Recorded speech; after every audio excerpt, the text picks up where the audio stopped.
So when you truly believe that you are just as qualified or just as, talented to be in the same room as someone, then it unlocks a whole nother, confidence about somebody to be like, hey, I'm going to reach out to this person for help. Because you have to be humble, right? To ask for help. You have to be humble to reach out to someone and say, hey, I'm not too sure about this thing. Can you give me a couple of tips? So, once we get into a space of being confident of our talents.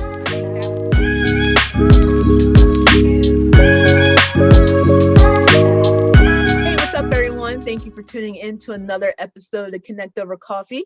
Today, of course, I have our co-founder, Jen, here with me, as we will be chatting with Veronne Clark. Veronne is the manager of social responsibility for the Sacramento Kings. Yep, Veronne, thanks for joining us today. Yo, thanks for having me, man. Y'all are a family. I couldn't pass this up. All right, let's get it. So we're going to kick things off with our 2-minute drill. Veronne, we're just going to rapid fire a few questions at you, and you just answer with the first thing that comes to mind. Are you ready? Let's do it. All right, let's go. Coffee or tea? Tea. All right. Favorite sports team? Oh, man. Supersonics. All right. Okay. Favorite athlete? Of all time? All time. Or right now, honestly, whatever. The first that came to my head was Russell Westbrook. So. Okay. Favorite sports movie? Ooh. Juice. All right. Offline, we got to chat about that. That's my movie right there. I'm gonna say, is that considered a sports movie? I guess, right? There's like one basketball scene, I think. It counts. We count it. Checks or stripes? Talking designer now. Ooh, let's go. We doing stripes.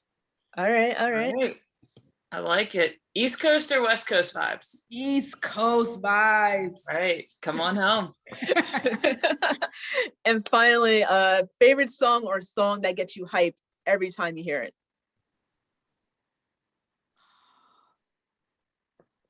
Made You Look by Nas. Ooh. Yeah, that's a curveball there. That is a curveball there.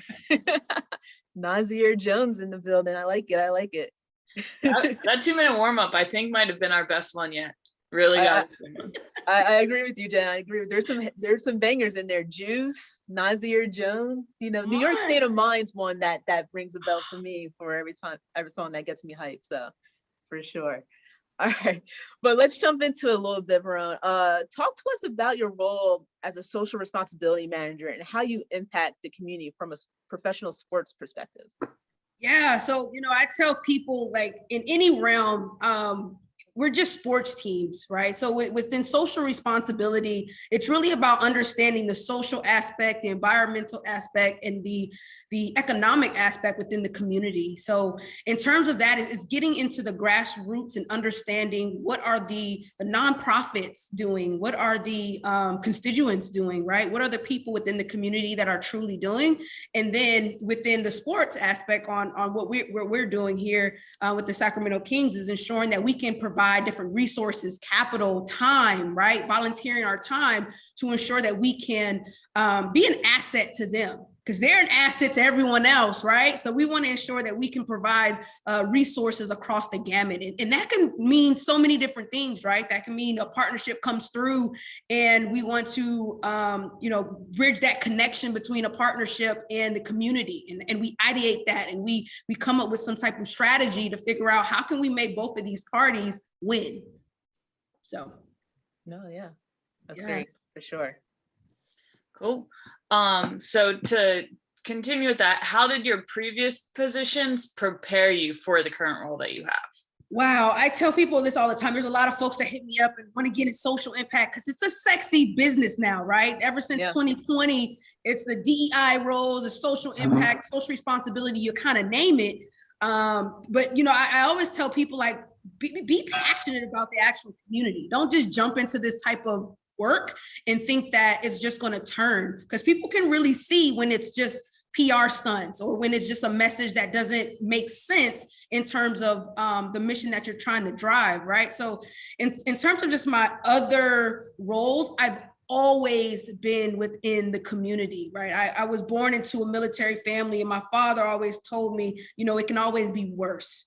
And just having that background of, putting people first and having community first, I never really knew that this was an avenue to actually get paid for it, right? And then before you know it, I was in several different other facets, from operations. So I thought I was going to be on radio and television, and I thought I was going to do so much. And then, simultaneously, as I was doing all of those things, I was getting contracted by certain organizations and small businesses to do exactly what I'm mentioning, of how to bridge those partnerships to community grassroots organizations to make it make sense for folks.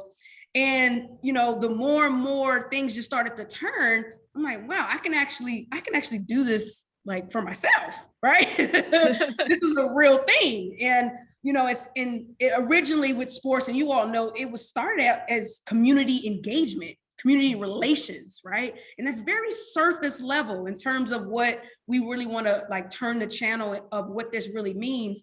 So in terms of just, like, my other, opportunities that I've had leading up to this point, first, it was the passion. I really love connecting people. I really love giving marginalized communities an opportunity that they wouldn't particularly have if someone at the table didn't look like them, to say, hey, no, let's knock on their door, because I think that they can really utilize the resources, right? So yeah, I mean, and then also just being in certain arenas where, when I say arenas, just atmospheres where people are extremely, can I be real with y'all? Yeah, of course. That's how we like it at the Connect here. To kind of give me the opportunity to be an entrepreneur. I've always had roles where I've had an opportunity to create and have autonomy, and had supervisors say, hey, V, I know you're super passionate about this. I know you have a track record of executing, just have at it. And that's where I think I thrive at the most, is when I have that flexibility to kind of, create, right? And being that entrepreneur. So it's been good. It's been good for sure. Yeah, definitely. I mean, I'm just hearing the passion behind when you're speaking about it, just kind of like, wow. So from when we first met you back in the day to where you are now, it's just, man, I'm like thinking about hiring you for some voiceover work here, for us on the Connect. It's electrifying, right? That voice. We might have to contract you out a little bit, take you away. And like, you just talking about the roles that you thought you were going to how you ended in this role. Like, I remember promo team, you were out there on the mic getting everybody hyped. So your radio comment, like, I thought that for sure. So, but it's awesome just to see how you've grown and progressed, like, through your career. Oh, absolutely. Wow, Jen. Yeah, you both seen, when I moved to DC, all I knew was I wanted to go to school. I wanted to go to Georgetown. That's all I knew, right? And then having the opportunity to be in that melting pot of literally all the different teams, which I was blessed to even do so many different facets, from the NFL, NBA, NBC Sports, the list kind of goes on. And those pockets of opportunities really ignited, the fire inside of me. Was like, no, like this feels right. And I think a lot of times people just want to chase the money, or they want to chase like what looks cool on social media. Like, I really deep down, especially in 19 to 2020, I really like dug deep and was like, man, what feels good to me? What really like cultivates my spirit? And, before you know it, like, social responsibility, there was language behind it, and people knew exactly what it was and things of that nature. So, man, y'all was there for the beginning. I was blind as heck. I was about to cuss. Oh, Lord. You can swear a little bit, so it's okay. PG-13 show. Love it. But, just diving deeper, and like you said, like, getting a little bit deeper, I feel like in your current role and in your previous roles, building community for your job is crucial. We touched on that a little bit. But what are ways you're going about building your personal community in order to advance in your professional career? Wow, there is power in the follow-up. I tell everybody that there's power in the follow-up, man. There's so, I nowadays, I used to be the girl that always want to go to the networking event, always want to go to the conference, always want to do all these different things to kind of connect. But it was falling short because I wasn't following up, right? I wasn't having that it just was a disconnect there, right? I was getting all these business cards. I would leave with a stack of cards, but no real connection. And it, it truly just didn't make sense. So, now when I build my community, I really start from a place of being genuine. Like, what kind of things can we, talk about? Like, what are we both interested in, right? Like, how can I, serve this person? I'm always thinking about how can I serve this person first to even have that introduction conversation to really build that community within, a community. And every job that I've ever had was built off of a network type of feel. And as you all know, being in sports, like that's how people move in this thing, right? Yeah. So in terms of just what I do, I'm following up often. And when I say I'm following up, if I see something that I know that this person is interested in, I'll shoot them a note. Like if there's a article that I came across and I think that this person really, really would like it, I shoot it to them. If it's they have children, and I'm a listener first, right? So if they're saying something or they're kids and they're passionate about something, I'm ensuring that I can kind of plug in here and there. You know what I'm saying? So I think it's important to just have those communication and opportunities to talk to individuals when you don't need nothing from them. And I think that that's extremely important. Definitely. I like that you said you're a listener first, right? God gave us 2 ears for a reason. So I appreciate that for sure. Yeah. So you talked about building your community, and you also kind of touched on maintaining them, how you reach back out and send notes. And is there one thing in particular, that a piece of advice that you would give for someone that may not be as comfortable networking as you, because you are a very personable person, you get out there, you can chat with whoever. So what piece of advice would you give to like build and maintain? For sure. So, I think a lot of young folks think that they're bothering someone. That's why they're not reaching out. They feel like they are being a burden, right? And nowadays, pick your brain can come off as a particular burden, right? But again, if you lead with how you can help that individual, I think that a lot of folks will be in a better state of mind, right? And really, people want to help people, right? If they see that you are genuine, if they see that you are about your business and they see that you're grinding, people want to like really relieve some of that grind culture, y'all. It's not cute anymore. I don't know how we got there, but it's not cute, right? So we want to help people to really kind of take a step back and let their minds work for them. So, what I would say is, like, don't think that you're being a burden. Always do the research behind that individual. I know that what I'm saying is not new under the sun, but it's extremely important to understand, like, dude, there's so many people that just want to help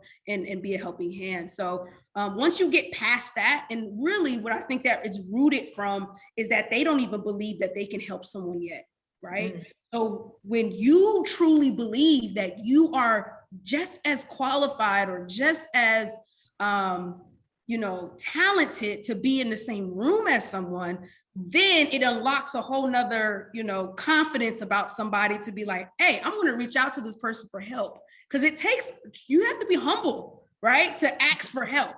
You have to be humble to reach out to someone and say, hey, I'm not too sure about this thing. Can you give me a couple of tips? So, once we get into a space of being confident of our talents, I think that would really, just help a lot of people kind of unlock the people that they really want to talk to. Yeah, for sure. I mean, a wise man, Jen, you're probably gonna laugh at this one, once told us, you just gotta make your plan and work that plan there. Points if you know who I'm talking about, Jen. But yeah, I believe that wholeheartedly. You make your plan, you work that plan, you go with that action plan, and things are naturally gonna come for you. So that come good for you, I should say, for sure. Just jumping into our next question, I'm gonna switch it up a little bit just based on that book you have on the background. Have you ever experienced, we're going to call it a Kobe, a Mamba moment, realistically, where you might have been underestimated, someone didn't believe in you, but you were able to prove them wrong, even if you made up the story a little bit in your head and exaggerated a little bit, but you were able to kind of take that and feel that fire that person instilled in you in order to succeed? Wow. Wow. Incredible, incredible question. Um, I'm gonna take it back. I'm gonna take it all the way back. And I think this is what unlocked just the confidence that I have now and just the grit that I have now. So back in 2014, I was a junior in college. I was a junior in undergrad, and now I'm dating myself. Jesus, I normally don't like to tell people my age, but the junior in college. No, matter of fact, let's go back. Let's go way back. Let's go high school, right? So for anybody who doesn't know, played ball in high school. Well, my whole entire life, I knew I was gonna go play in college, but didn't know exactly where. Those dang old SATs, right? Those dang old SATs, they just get in the way, don't they? So I did the SATs for the first time, and the first time I ended up getting a 13. And if you know anything about the ACTs, it's like the best out of like 35. 13 means you probably only writ your name on the paper, and that was it, right? It's pretty bad. Yeah. And on that description there, I got a 9 in reading. So fast forward to now, I'm a junior in high school, going to my senior year, and now, as my father was saying, okay, V, we got to get your score up. It was a 13. I needed to get a 16 to play. So we were studying, months and months and months, studying, and ended up getting a tutor. I remember this like it was yesterday. Ended up getting a tutor and my pops paid hundreds of dollars to get the tutor, right? So we get the tutor, we're sitting down at the kitchen table, we're going through some of the passages, we're reading, and she looks over at me, looks over at my pops and says, "Your daughter doesn't know how to read. She doesn't know how to read. There's no reason why she even should be thinking about going to college. She's reading at a 5th grade reading level. There's no way that she needs to go," right? And just sitting there, I'm like, wow, this lady just told me I could read. But subconsciously, I already knew that, right? Just getting passed through school. And, as we continue to study, my pops, he's sitting there like, cause your parents kind of try to live through you. And, so I'm sitting there just thinking about how I'm going to pass this test and things of that nature. We do all this study and I feel good. Now it's time to take the test again. Again, at the backside of my mind, I'm hearing this woman saying, "Yo, you can't read. There's no reason why you even should be thinking about going to college." Ended up taking the test. Y'all, guess what? What's up? Guess what? You got that 16? I definitely did not. I did not get the 16. No, for real. I did not get the 16. I fell short. I think I fell short of like a point. Ended up going though, redshirting my first year, and was supposed to be in, like lab classes, things of that nature. First year ended up getting a 3.8, right? Second year ended up getting a 3.8. Third year ended up, now I'm playing and stuff like that. Graduated with gold cords, graduated top 10 percentile in my class, right? But in the backside of my mind, I always just wanted to prove this woman that, okay, Veronne Clark, who she claims reads at a 5th grade reading level, shouldn't even be looking at college. Now I'm going to graduate with honors, right? And I think that moment unlocked a whole different type of person. So when I was going through college and my undergrad, I started to do other things that were just different for me, as in being Miss Central State University. Y'all, still to this day, I'm a tomboy, really don't like wearing heels for real. I'd rather be in some sneakers, but I wanted to challenge myself. And I wanted people that looked like me, felt like me, who felt like there was a tomboy, that they could do whatever they wanted to do. And those moments really clicked in my head of like, okay, if I can do this, these are small steps to when I hit adversity, right? When I hit a pandemic, when I hit that I can't get a paycheck, weekly, monthly, or whatever, right? That I can figure it out. that I can still figure it out. And those moments really was my Mamba moments, because it was just those tenacity of like, no one's gonna stop me. I don't care what you say about me. I don't care what you feel about me. Is how I feel about myself. So, you know, when that happened, I knew that I can potentially take this world by storm and figure out how I can bring other people with me. And I think that was just so important too. It's like, it's all right if you feel this way. We can feel this way together, but we're going to get through it together. Yeah. So a long-winded answer for a simple question, but I hope I answered it. No, I think right there, that's when the student becomes the teacher right there. That was excellent right there. That almost brought me to tears, man. Jen, you gotta take the next question on that one. Wow. All right. Pulling it together and wrapping it up. I mean, honestly, could wrap it up after that, because that was a hell of a story. And like, just continuing to keep pushing through no matter what. That's awesome. So this last one is a fun question of ours. We call it shit you wish you knew. So basically, what's one piece of advice you wish you knew, or you wish you could tell your younger self, or somebody starting out in the industry? Oh, that's good. When I'm first starting out, I wish someone told me negotiate even when I thought it was a good number, right? I think negotiate. I wish someone told me when you negotiate and you say your number, just shut up. As in, don't say anything. Let them respond. Let them say whatever they want, but you say it confidently and you just sit back. And then and at that moment, you control what's going on, right? So I wish somebody coached me through that. I wish somebody, you know, in the corporate where I literally, my father, he was in the military for 32 years. So he has no recollection of what corporate looks like. My mom, she was a stay-home mom. So she's like, Veronne, when you coming home? You know, she doesn't know anything about corporate. So I wish that someone, you know, had that took me under their shoulder and say, negotiate, even if you thought the number was good. So, yeah. Definitely. I learned that the hard way too myself. My first, actually probably my second job with, you know, a company we might have met at. Jen knows the story because it happened in our office. Sure. I found a notebook of an old, I can't even say, an old manager, and it was notes on like our interview. And I saw what the salary was, what I could have started out with and how high they could have went. And ever since then, I was like, no way am I ever settling for what that first number is that they give me. So I learned that the hard way. And ever since then, I've taken that negotiation to heart, for sure. But you know, even within sports, I think it makes the market just kind of crash, because we want to be in these atmospheres with sports and we think it's so cool and things of that nature, which it is. It's fantastic because we're creating memories for people for the rest of their lives. But then, you know, people will just take anything because they want to get in the room, which brings to the next point of just understanding your worth and being okay with like potentially walking away, right? Or making, you know, just, so it's, we can talk all day about that, but yeah, I would say that. Definitely, for sure. We can talk. We might have to run this one back, another one, just to get some more insight for me. You know, this is definitely a bunch of gems from this conversation. So V, definitely want to thank you for chatting with us today.